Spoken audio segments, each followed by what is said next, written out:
Halo Mas. Pagi, Bu. Selamat pagi. Menarik ya? Iya, ini tentang sumbu filosofis ya, Bu? Iya, kamu tahu simbol filosofis? Mungkin boleh dijelasin aja, Bu, Oh biar iya. nggak salah. Jadi simbol filosofis Yogyakarta itu suatu garis imajiner ya. Kamu tahu imajiner jadi tidak terlihat nyata, tetapi itu menghubungkan dari gunung api Merapi ya di utara kita ini, kemudian ada semacam garis yang menghubungkan Gunung Merapi ini ke selatan, terus ya melewati beberapa bagian di kota Jogja, kemudian sampai ke Pantai Parangtritis. Kamu pernah ke Pantai Parangtritis? Nah, Bu. Ya, jadi ketika sumbu filosofi ini atau garis imajiner ini lewat kota Jogja, itu ada lewat Tugu, kemudian ke selatan lewat Keraton Jogja ya, di mana Sultan bertahta. Kemudian sedikit ke selatan dari Keraton Yogyakarta itu ada Panggung Krapyak.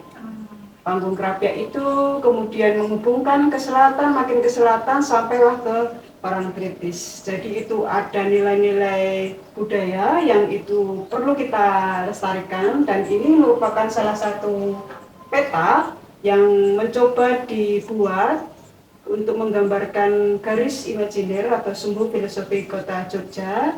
Dan kota Jogja ini kamu tahu kan dilewati oleh 3 sungai besar, salah satunya Jodi yang terdekat dengan sumbu filosofi yang juga dekat dengan Malioboro yang menjadi ikon Yogyakarta ya. Jadi Sungai Jodi itu ada beberapa aktivitas yang kemudian digambarkan di sini, dan juga peta ini mencoba untuk dijadikan wahana pembelajaran bersama ya masyarakat dan anak-anak. Jadi kita coba lihat dulu pernah ada ikan apa atau udang apa, ada perubahan penggunaan lahan apa saja sih di sepanjang Sungai Jode itu, dari hulunya di Sungai Koyong, kemudian sampai di kota Jogja itu sendiri, dan sampailah ke Opak dan di Parangtritis itu. Jadi sumbu filosofi itu ada nilai-nilai penggabungan bagaimana manusia dengan lingkungan sekitarnya.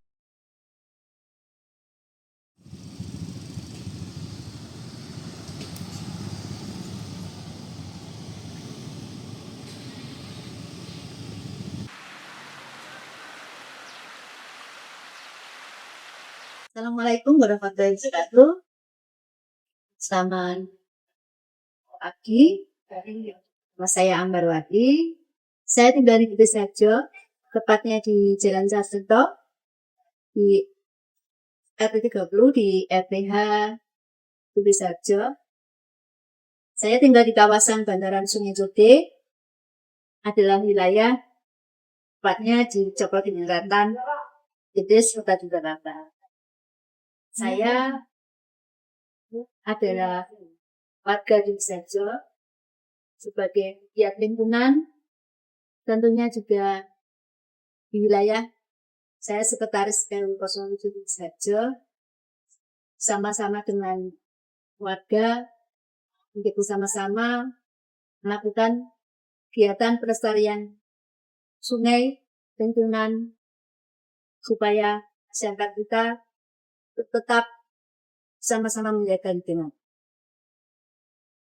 Kali Jode itu adalah bagian dari sumber filosofis yang ada di Kota Yogyakarta, karena konsep sumber filosofis yang ada di tata ruang Kota Yogyakarta ini, bahwa keraton di masa Sultan Hamengkubuwono pertama yang pernah mengkonsep melambangkan keselarasan antara hubungan Tuhan dengan manusia dan alam sekitarnya.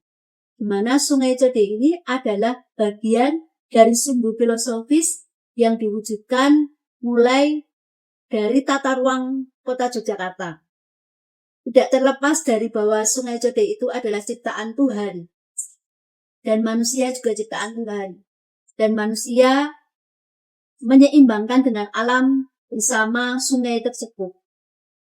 Jadi Sungai Jode adalah bagian dari sumbu filosofis di mana berada di bentang Kota Yogyakarta yang melambangkan keselarasan air yang mengalir dari Merapi hingga ke Laut Selatan.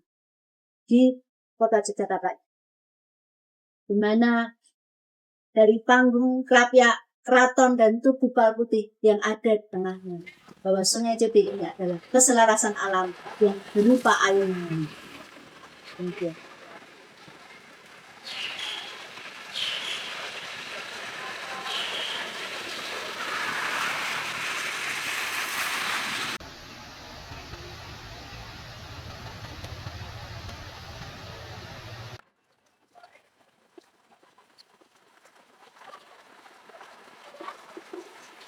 Masyarakat yang tinggal di sepanjang lingkungan Kali Jodi ini, karena sudah tinggal puluhan tahun, maka mereka merasa nyaman tinggal di bantaran sungai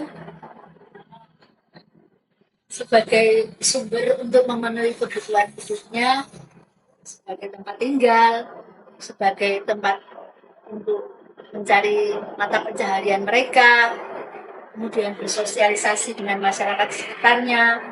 Maka tumbuhlah rasa ingin menjaga kebersamaan di lingkungan tersebut, menjaga kelestarian lingkungan Kali Jodi tersebut, dan ketika mereka nyaman tinggal dan bersama-sama untuk menjaga lingkungan sehingga lingkungannya menjadi lingkungan yang kembali bersih, kembali asli, maka mereka dengan nyaman juga untuk bisa memenuhi kebutuhan hidupnya, dan tentunya interaksi sosialnya cukup baik sehingga mereka mempunyai kebersamaan untuk menjadikan kawasan pinggiran Kali Jodi ini adalah kawasan yang berpotensi untuk hajat hidup orang banyak.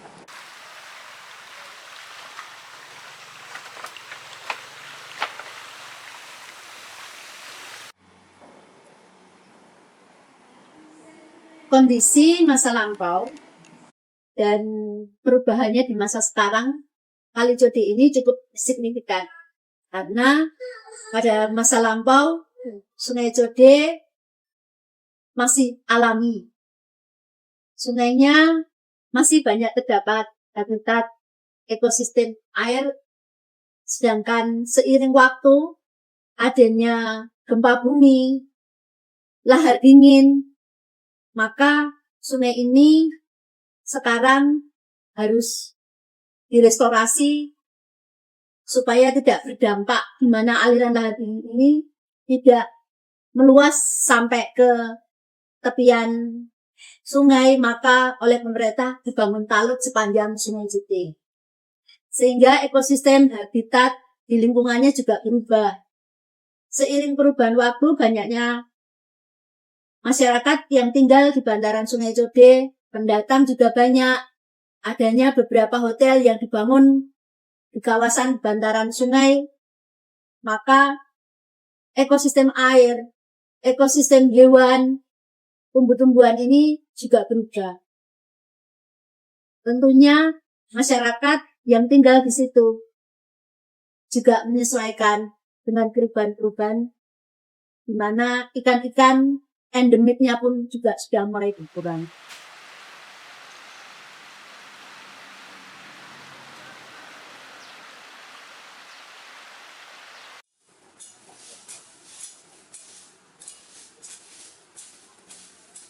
Usaha atau tindakan apa saja yang sudah dilakukan di sepanjang lingkungan bantaran Kali Jodi ini?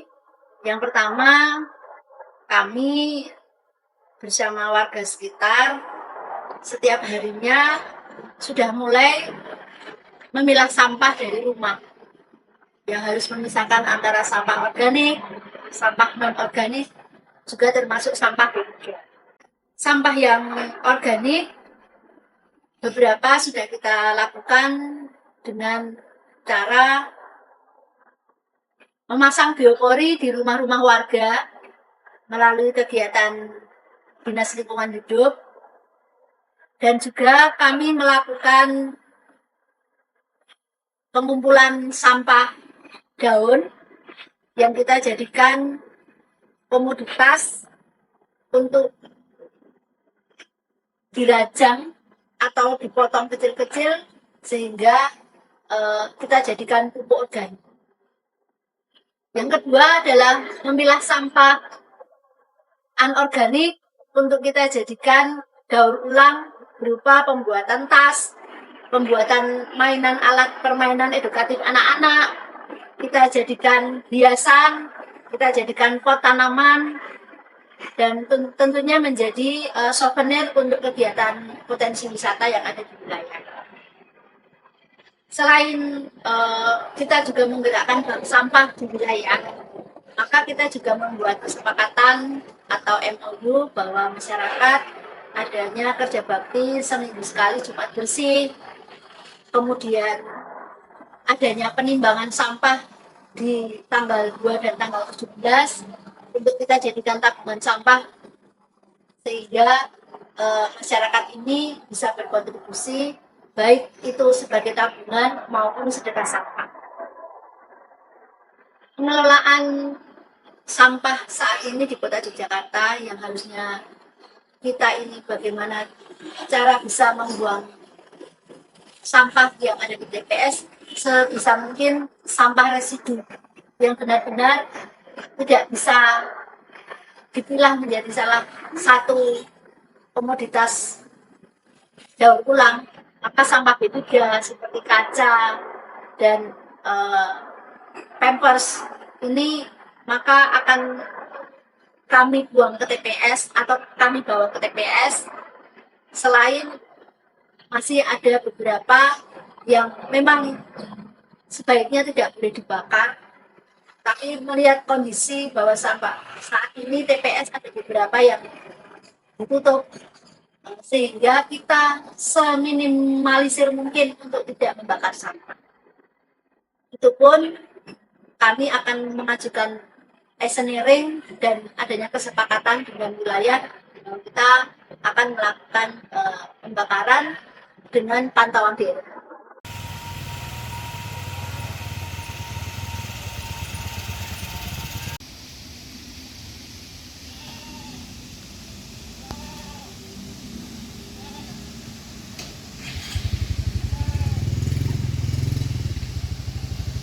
Harapan kami untuk lingkungan Kalicode ini di masa depannya, bahwa masyarakat yang sudah mempunyai kesadaran akan upaya untuk melestarikan lingkungan Kalicode ini, kesadarannya terus meningkat. Kesadarannya terus diedukasikan kepada generasi penerusnya, kepada anak-anaknya, kepada cucu-cucunya, di mana generasi penerus ini peduli kepada kondisi lingkungannya yang terus bersih, sehat, dan berpotensi untuk menghasilkan produksi, menghasilkan kreativitas, sehingga generasi penerus di sepanjang bantaran Sungai Code ini menjadi generasi yang peduli lingkungan, peduli kesehatan, berpendidikan, dan merasa bahwa Kalicode ini sebagai sumber filosofis menjadikan kalinya yang bersih, masyarakatnya baik, rezekinya juga lancar.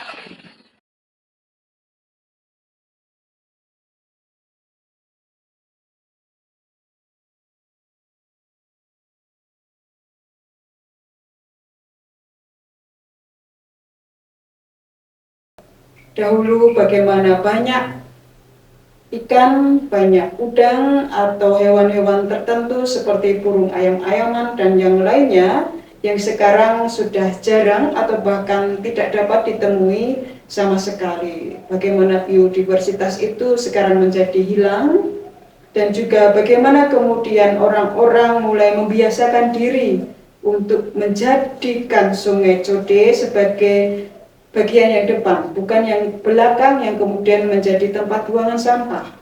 Masyarakat kemudian juga mulai mengelola sampah mereka, terlebih lagi dengan beberapa tantangan ke depan, bagaimana sampah organik, sampah anorganik harus dikelola.